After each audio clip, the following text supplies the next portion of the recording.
Hey everybody, welcome to the broadcast. My name's Todd and this is Tuesday, May 28th. We are going to have an absolutely awesome time this week, so y'all sit back, relax, enjoy the ride, watch me do all the work. Let's hit the road. First thing we got to do, run down to the Brush Creek job, pick up the excavator and the skid steer. I'll have to make 2 trips, haul it over to the pond dam repair that we've got to do. I'll show you around that a little bit and then we'll move forward with our week. I don't even look at the price of fuel anymore. Don't do it. A little bit of washer fluid for you.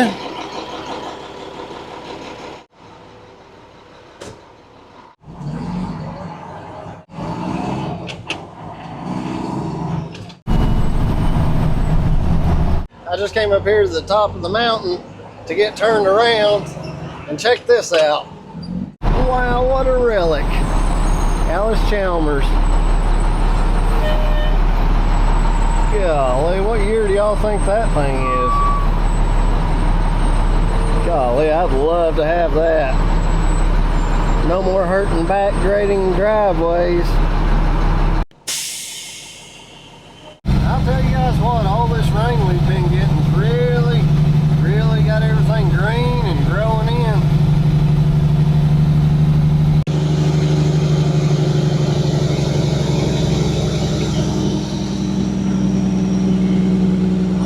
Right here is the kind of curves we deal with up here in the mountains.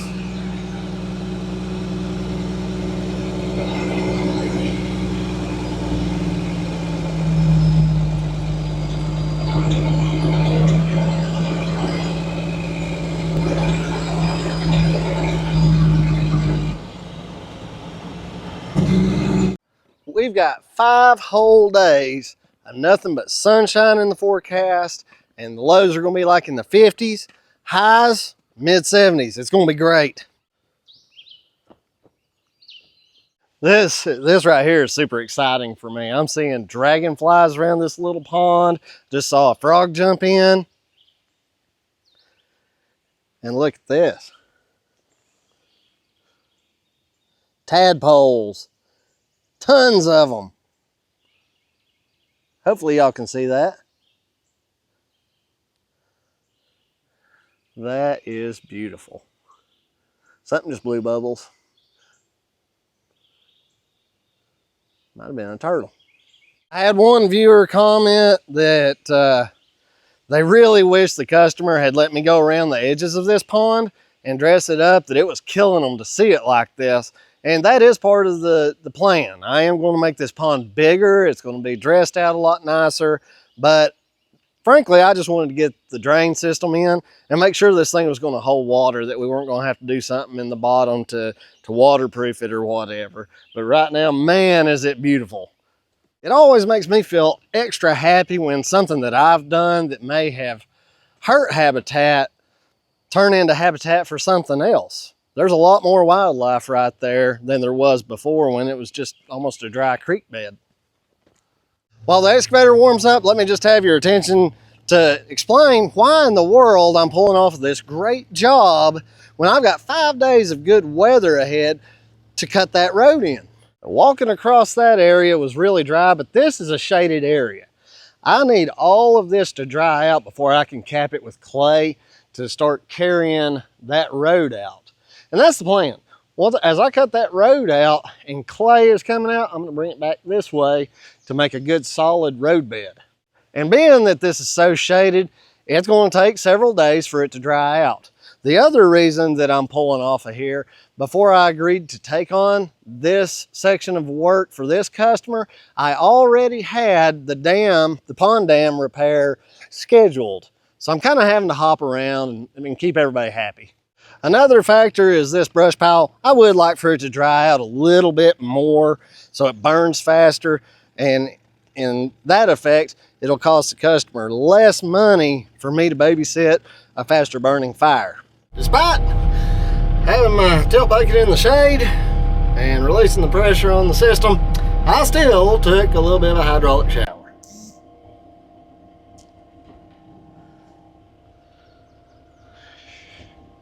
Good times. I'll be back for you.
Here we are. We've gotten both pieces of machinery hauled down here.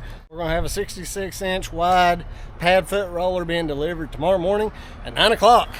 First thing I'm going to have to do is come through here and trim all these limbs back. I just really don't want them wrecking my machine, and I need all the room I can get. This pond dam is not very wide. As far as working space goes, I've only got from where the edge drops off on the inside about 15 feet of space up here to work with. I don't want to get into this project until my roller's here and ready to go. Therefore, today, as far as this ain't happening. But I do have time to run down to Forest City, pick up the Yanmar. I've got to do just a little bit more ditch work for that customer that I did that road work for. That will also free up the Yanmar, and I'll have it on the trailer with the dump truck. That way, if something goes wrong tomorrow with the 309 and it goes down or is inoperable, I've just got about a 20-30 minute drive up to the house to get my other machine to bring down here and keep things going. It's going to be a lot of musical dirt piles to get this job done. I'm going to have to dig out quite a bit of dirt from over top of that pipe, move it somewhere and out of the way to where I can get the roller in there to recompact the dirt in lifts.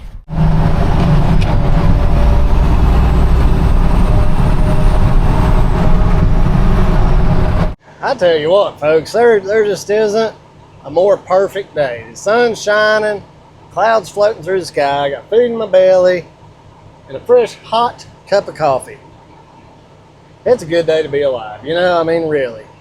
It is a good day to be alive. You know, a lot of folks, they watch my channel to learn how to do things, but I've also discovered through comments and actually talking to people, they're looking for motivation, and they're also looking for a statement or something to be said by me in a video that tells them it's go time, that it's time for them to leave their full-time job or even go part-time and start their business up. Don't postpone your happiness just because of fear. That's insanity to me. However, for me, it's easy because whether I make a profit or not, at the end of the day, I do this stuff because I love it and I enjoy it. And I'm going to be rewarded in that aspect either way. One way to look at it, people set quit dates all the time. All the time. They set a quit date for alcohol. They set a quit date for tobacco. If you're already part-time and you're just chomping at the bit to go full-time, set a quit date to leave your job. And no matter what, don't give up on the dream. No matter what happens. You set a quit date for June 30th, no matter what. Chase your dream on June 30th. You lose some money due to the initial investments, Or the flip side, you succeed and you're living the dream just like me out here, doing what you want when you want, with a great life. And if it is just fear of failure, just know that until you decide to quit trying and quit pursuing your goal, you can't fail. Failure only occurs when you decide that you're ready to fail. That's my opinion. So if you set your mind to it, that you're not going to give up, then failure won't happen.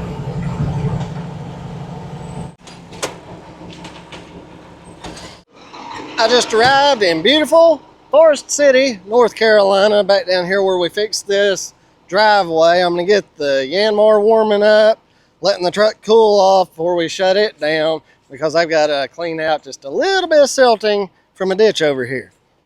Thank God they mowed this. Just walking through this field for some reason really tore my allergies up, and I think it was this weed right here. This thing's covered with it. See what I mean? Devil weed. Devil! Alright, let's get set up here. I am so glad I got the air conditioning fixed in this thing. First thing I want to do, throw that digging bucket on the trailer. It is going home. I won't make y'all listen to the beep, beep, beep.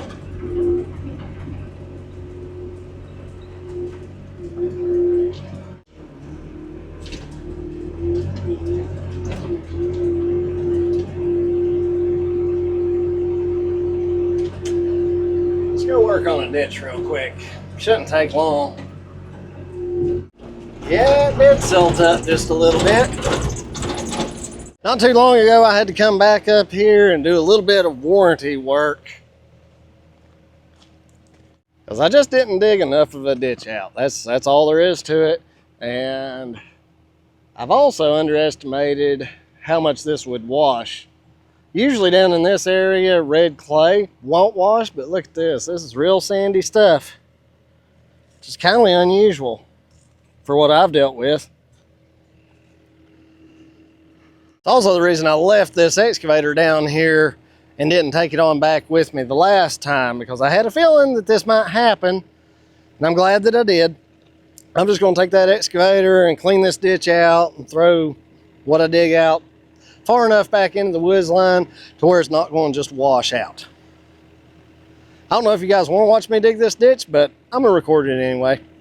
It's kind of an awkward position, really. See if I can just kind of dredge that silt out a little bit. Yeah, that's going to work pretty good. I think what I'll do is just put it over here. There's a sudden drop off that edge of the road, so I can use that stuff to line that. I'll grade it out, make it look nice at the end. Right now, I just need to get that stuff out.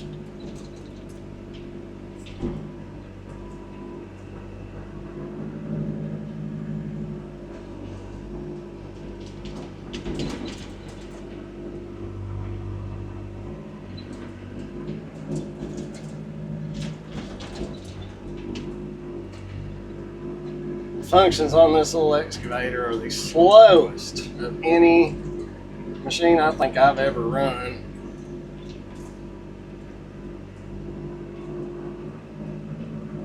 But some of y'all may have this machine and want to watch it. See if I can just pull that material this way.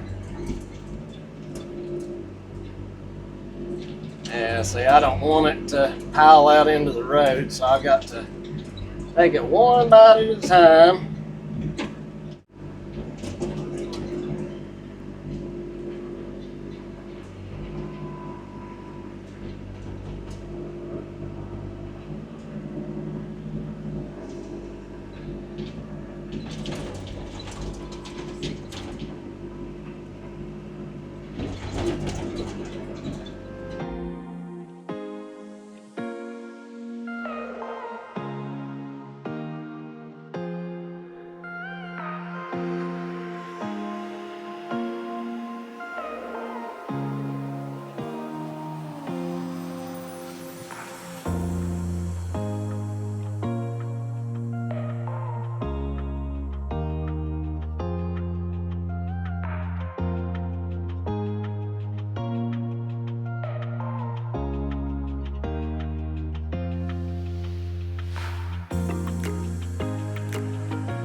That dirt looks just like red velvet cake.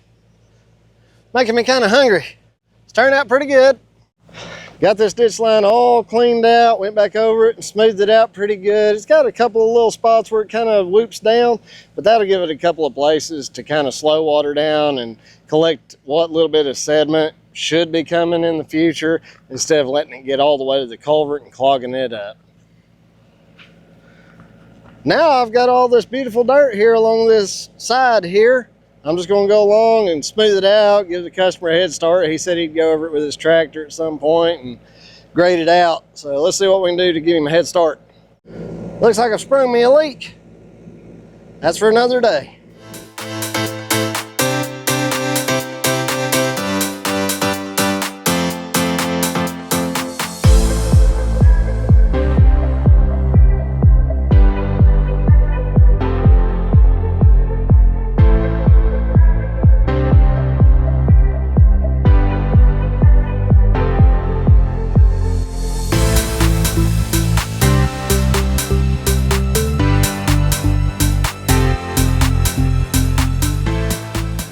It's a pretty steep little slope for this particular machine.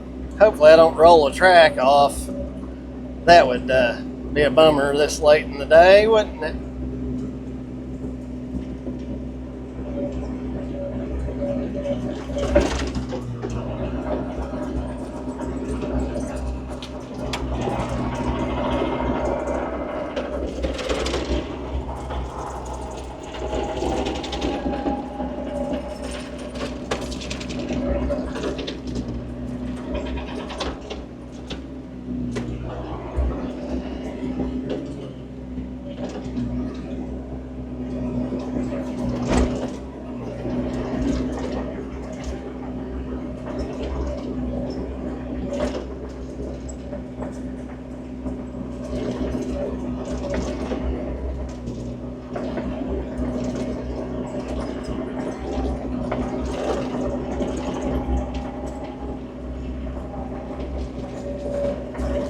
There are a few roots in it.